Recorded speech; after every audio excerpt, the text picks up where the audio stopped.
দেশের ব্যবসা বাণিজ্য বৃদ্ধি পেলে বাণিজ্য মন্ত্রণালয়ের সার্থকতা হবে যে আমরা কিন্তু জনস্বার্থে কাজ করি।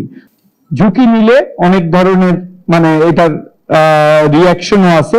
সেই সাগাগুলিকে আমরা বড় করে না দেখে আমরা কিভাবে সামনের দিকে এগিয়ে যেতে পারি এই জিনিসগুলাকে আমাদেরকে কাজ করতে হবে।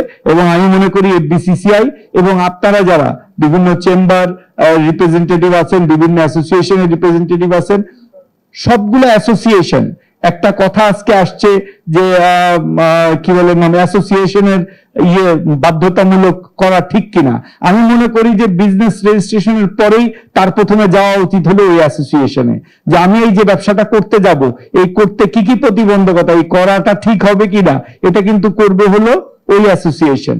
এবং অ্যাসোসিয়েশন গুলাকে অনুরোধ করবো, যেহেতু এটা বাণিজ্য মন্ত্রণালয়, আপনারা শুধুমাত্র প্রবলেম নিয়ে আসবেন না, সাথে সলিউশন নিয়ে আসবেন। সবচেয়ে বড় কথা, সেলফ রেগুলেটরি অর্গানাইজেশন এসআরও হিসাবে অ্যাসোসিয়েশন গুলা কাজ করতে হবে। আপনার কমপ্লায়েন্স আপনাদেরকে করতে হবে, যাতে আরেকজনকে আপনার কমপ্লায়েন্সের জন্য আপনাকে বলতে না হয়। একজন অসৎ ব্যবসায়ীর জন্য ওই কমিউনিটি ব্যাড নেম ক্রিয়েট করে। একটা রানা প্লাজার কথা কিন্তু আজকেও আমাদের শুনতে হচ্ছে। আমাদের deputy head of mission Germany কিন্তু শুরু করলো গার্মেন্টস মানে রানা প্লাজা।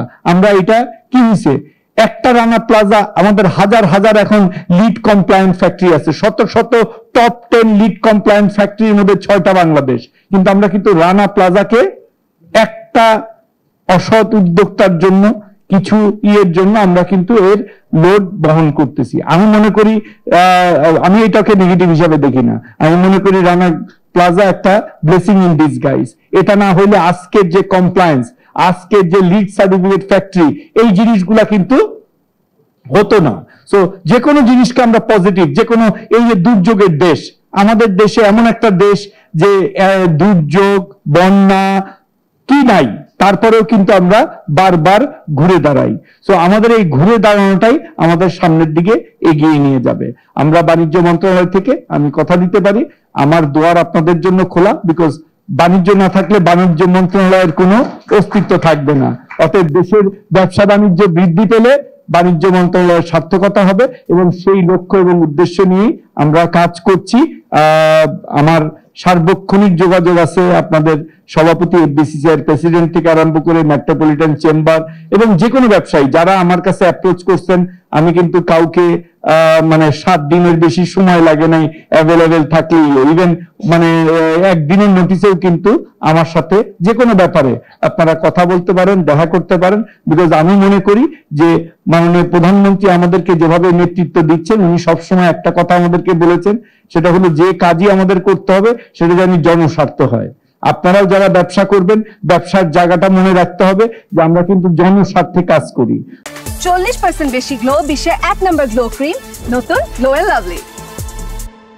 যদি আমরা মানুষের জন্য কাজ করি, ভালো ব্যবসা করি, অটোমেটিক্যালি আপনি লাভ করতে পারবেন। কিন্তু লাভের জন্য ব্যবসা করলে কিন্তু ভালো ব্যবসাটাও হবে না এবং জনগণের কোনো সফলতা ওইখানে আসবে না। তো আমি আবারও এফবিসিসিআই কে ধন্যবাদ জানাচ্ছি।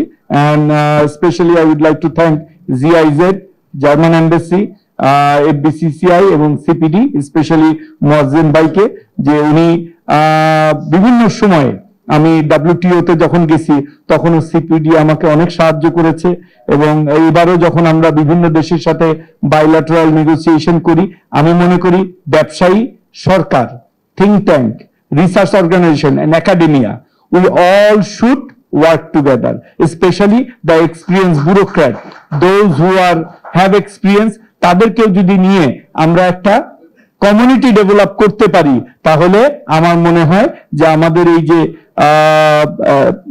প্রতিবন্ধকতাগুলি আছে সেগুলি আমরা সহজেই দূর করে সামনের দিকে এগিয়ে যেতে পারবো। আমাদের লক্ষ্য যে দ্রুততম সময়ের মধ্যে আমরা যেন 60 বিলিয়নে একদিনও না থাকি, আমরা 100 বিলিয়নে জানি আমরা পৌঁছাতে পারি, 3 ডিজিটে যখন পৌঁছাতে পারবো, অবশ্যই that day will B A celebration day for us. এবং আমি মনে করি যে আমাদের অনেক দিন অপেক্ষা করার দরকার ইনশাআল্লাহ হবে না।